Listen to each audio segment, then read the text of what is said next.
Hello there. Welcome to another episode of WOK Talk. I'm Captain Canada, or Joseph Arthur Roszell. If you prefer to call me that, you certainly can. And the fact about the Walk for Lost Loved Ones is we have received first donation this year, which is somebody Saturday before last Saturday gave me 3 poutines from KFC. And that was much appreciated because I told them I was doing a walk to Claremont. And I don't think I even told them why I was doing the walk, but they gave me that anyways, and that's, that means a lot. And I'm sorry I didn't get your name, otherwise I would be saying it now. I'm getting ready to do some squats with the Walk for Lost Loved Ones for the Walk for Lost Loved Ones. On May 11th, 2026, I'm going to be carrying a wooden pallet 50 miles. And that's why we do the squats at the beginning of every episode, is to prepare for that. So enough delay. Let's get on with that so we can continue on with the rest of our episode, which is a reaction to Aaron from Super Sweet Shirt Co. Reacting to Phoenix Jones and all of his adventures on a documentary there. So let's hurry up and get to that. 1, 2, 3, 4, 5.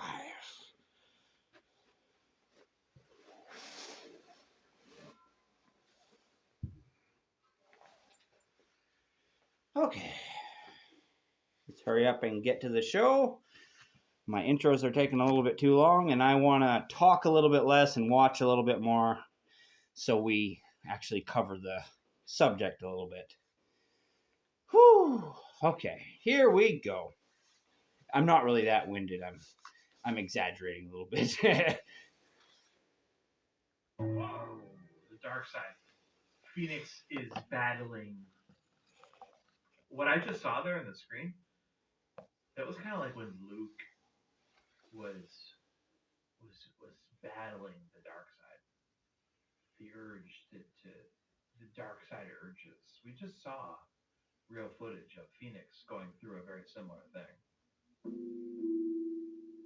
Although Phoenix's celebrity continued to increase, even landing a cameo in the PlayStation 4 title Infamous Second Son, those who remained close to Jones knew the movement was coming to an end. The domino effect of Purple Rain and El Caballero leaving inspired others to do the same, taking to social media to air grievances about their leader on the way out. In a post that began, "Phoenix Jones is a con artist thief," Shockwave leveled some startling accusations against Phoenix. As per Jones's instruction, each hero was required to purchase a bulletproof vest, a payment which they handed directly to Jones, who claimed to have cut a deal with the manufacturer. However, as months went by, no one received their vest.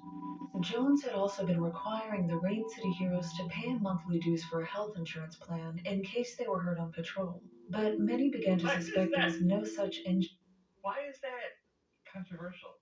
Yeah. These guys, if they're going to be running around fighting crime, they're going to need Superman. Okay, this is why I had to do this commentary. There's just a breakdown of information here. You seem to be thinking that they they're criticizing the fact that they had a health insurance plan for the heroes. No, it's the fact that they didn't receive the benefits that's the problem. Same with the bulletproof vest. It's not the fact that he's asking for them to pay for the bulletproof vest that's the problem. It's the fact that they didn't receive them. That's the problem. Of course, health insurance is good. I get what you're saying. Yeah, they need health insurance, but they didn't get health insurance and they're paying for it. Like, if you didn't have it, you didn't have it. But when you're getting ripped off, you're getting ripped off. And probably had health insurance. We didn't know about it because it was like a detail that was not very interesting. You know, it wasn't a glamorous thing to put in the Spider-Man probably had health insurance. Everybody had health insurance. These superheroes, especially. I think Bruce Wayne had health insurance. I don't know that Peter Parker had health insurance, to be honest.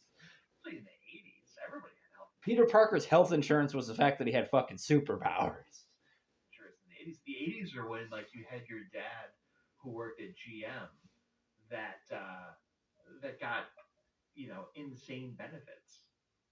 So Spider-Man probably had sick benefits back in the 80s. Everybody, all the superheroes had. You know, he worked at the newspaper, right? You know, he's a reporter. He's Peter Parker. I don't know. Jonah Jameson kind of seems like a hard ass, but he's also a principled guy. So maybe he really did pay good into his benefits. Who knows? But I don't think he got any benefits for being Spider-Man. Although I think he was an Avenger for a while, there may have actually been some benefits being an Avenger. Okay, that would be the exception when he's working for other teams like the Avengers or Fantastic Four. Then he's got some serious coverage. And health insurance. As Jones failed to produce any sort of documentation. Perhaps the most damning of all were the attacks against Jones's integrity as a crime fighter. Phoenix Jones preys on people exiting bars drunk and unable to function normally, Shockwave claimed, citing the Mutual Combat video for evidence. Would MMA allow one fighter to be drunk while the other is sober? Accusations of exaggerating his heroics and spinning the narrative in his favor were nothing new for Phoenix, although until this point they'd come from heroes and spectators outside the Rain City movement. But this was coming from someone who patrolled with Phoenix, who knew what he was like when the livestream was turned off. El Caballero, Shockwave, and Dragon founded a new organization called Echo. They continued to patrol Seattle, regularly making appearances at the recurring May Day protest, but their audience failed to grow to Phoenix-like proportions. In May of 2014, Phoenix Jones announced that the Rain City superhero movement was officially over. Jones's statement didn't address any of the aforementioned accusations, but instead cited other reasons for the disbandment. Certain members cannot run 2.5 miles in 30 minutes, Jones stated, or do 5 pull-ups or 25 sit-ups and believe it's okay to carry illegal weapons. Rex Velvet made a Facebook post celebrating the I feel like this is like on par with like gamers. Like most gamers aren't going to be able to perform those physical feats. This is another situation where I'm sure most grown men, who decide they're going to be superheroes are not ripped MMA fighters. I'm gonna assume, especially based on we saw who was he? Polar Man, the Canadian shuffler, that other guy who fired Easter eggs. These aren't guys that are performing SEAL team exercises. So I'm gonna agree with the movement, asking former. I'm not gonna criticize other members of the RLSH because I can be criticized just as easily. I'm asthmatic. I could be a lot more athletic. I could always do more exercises and push harder and do more. But I will say I did make an episode of Walk Talk talking about how you should earn your S. RLSH stands for real life superhero. What does super mean to you? Even if you're not physically extraordinary or have pushed yourself beyond your limits, you need a way to establish yourself as something super. Like that shouldn't just be a goofy word. It should be a modifier, a describer that signifies that you're willing to go to the next level for something. And how do you earn your S? That's what I ask the other real life superheroes. Sure, a lot of guys wearing the costumes might not be the most fit guys in the world, but they could always get more fit. Time is a changer of many people. But that doesn't mean they're not going and doing extraordinary things and doing extraordinary efforts. yeah, I believe in the potential of real life superheroes, but I also think you gotta be real deal, man.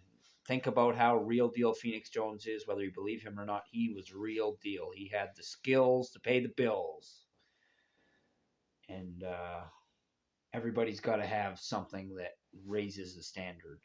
Um, I'd like to think that my thing that makes me super is my walks to raise awareness for suicide prevention and my commitment to doing that. But I'm also really good at staying calm in not so nice situations. Yesterday, there was a man who was talking to me.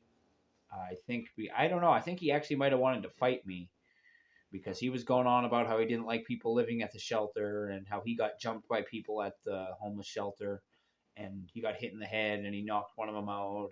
But it sounded like he kind of started it, like he ran up on the guy while they were having an argument, and then he got hit by a board and then he punched the guy. But I think there was a pretty good chance because people spread rumors about me. They don't know what my deal is. A lot of people think I'm homeless, and I think he was out to find the closest homeless person that he could find, and I think he might have saw me as that. But I talked with this guy, and I was aware of the fact that he probably wanted to fight me or somebody in the situation that I have been in. So when he asked if I lived at the shelter, I told him no. But in other situations, I might have mentioned that I had been at the shelter. But while I was talking to that guy, I kind of read the situation and figured he didn't need to know that I used to stay at the shelter. But I don't hide that fact either. So if he wants to start some shit some other time, that's fine. But I would like to think that I can stay calm in not so calm situations, and I think that serves me pretty well. I don't know if that is earning my S or anything like that, but it helps me watch my S. I love puns.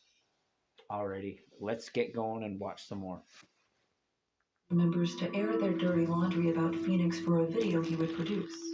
It's unclear whether any of the former members took Velvet up on his offer, but checking Ryan Corey's YouTube page, it appears no such video has yet been made.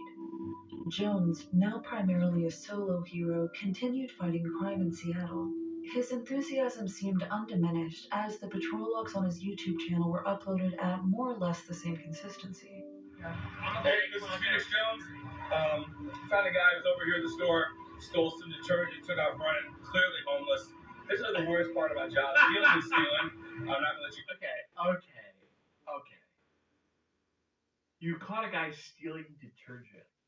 He's clearly homeless. What's he doing with that? Is he putting that in his washing machine? What's he doing with the detergent? Why would a guy who's stealing detergent be clearly homeless? I guess maybe he's gonna. I mean, I've never seen this before. I've never come across a homeless guy. I live in the city. Sometimes I go to a place where I normally see homeless people.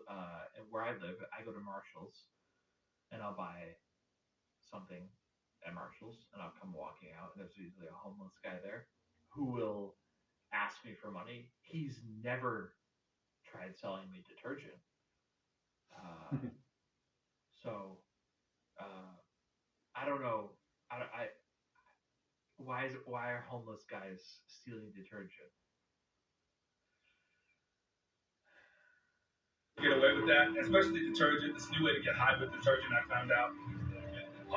Doesn't that explain everything? Doesn't that always explain everything? Okay, well, I apologize because I didn't know that was. Shouldn't say always. That wasn't even a factor.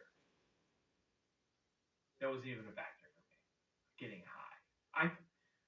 I legit thought that Phoenix was hinting at homeless guys were stealing detergent to sell or to do the laundry, not to get high. I've never even. I see that we have somebody that just joined the chat.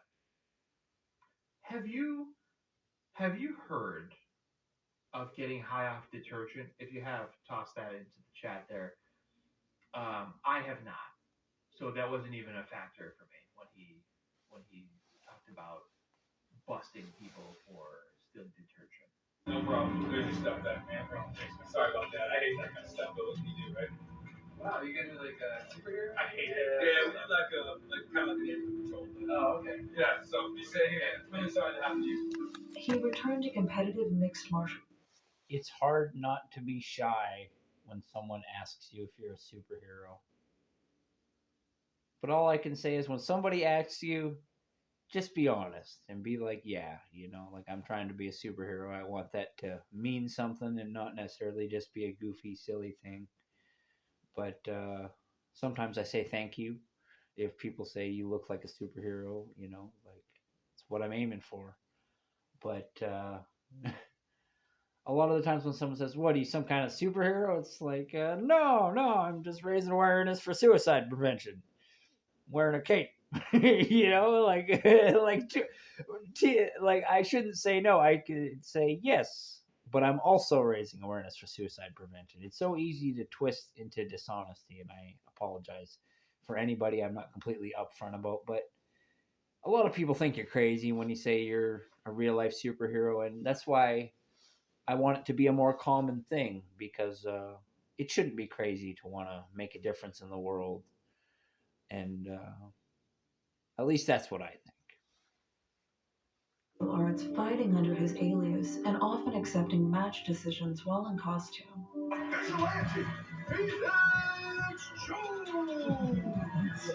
A rivalry between his older brother Karos, which has reportedly existed since childhood, made for good promotion for upcoming fights, and the advertisements leaned heavily on the superhero motif Phoenix had cultivated. The majority of his fan base stayed by his side, offering support on social media and YouTube as he continued to break up street fights, catch shoplifters, and even create a database of stolen vehicles in the Seattle area. But the twilight years of the Phoenix Jones character weren't free from controversy, particularly in 2015 when Jones had a comic book series commissioned about himself. The events depicted were based on Jones's patrol logs and personal journal entries. Many classic Jones tales were included, but depictions of the Nicole Westbrook murder seemed in poor taste. As Jones told Seattle radio host Jason Rance, he had submitted the comic book to the Jet City Comic Con. First of all, I'm going to have to, as a collector, I'm going to have to look that up on eBay to see if I can find the Phoenix Jones comic book. But in terms of referencing that woman's murder being in poor taste, who says that? Because in the end, it's this guy's real life, If the comic book, which I believe the comic book art is art, the story, the artwork, if it's based on Phoenix Jones's life, and it's clearly a major thing that happened in his life was that woman's death that he really didn't get over. They're making that clear. I don't know if that's entirely true, but it's going to be in the comic. Why is that in poor taste? Where it was originally accepted, but once it was known the events depicted were real, Jones was asked to withdraw it. No, there were no real major complaints. A couple people came up and just said that, they didn't like it and thought it was too real. And I said, well, if you want to read a fake comic book, get a Batman comic book. If you want to read about my life and you want to help someone and maybe get the case back out in the news and maybe get somebody to know what happened, then read my comic book. And yet at the same time, a comic book like this opens you up to the criticism that you might be profiting off of the death of someone. How do you respond to that? I don't know. I mean, I guess I'm just telling my story, and this happens to be a part of my story. And this incident is just so important to the person that I became and the choices that I made. Nicole Westbrook's sister spoke out in support of the comic, citing that it could raise awareness of the still unsolved case. Phoenix's behavior over the years became stranger and more erratic. Well, I guess we should end it there. I say see the symbol, be the symbol, and that includes symbols of very scary real life things sometimes, and that often conflicts with people's idea of a comic book superhero that's friendly.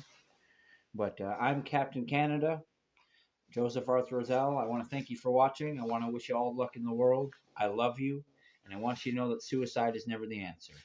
Peace out for now.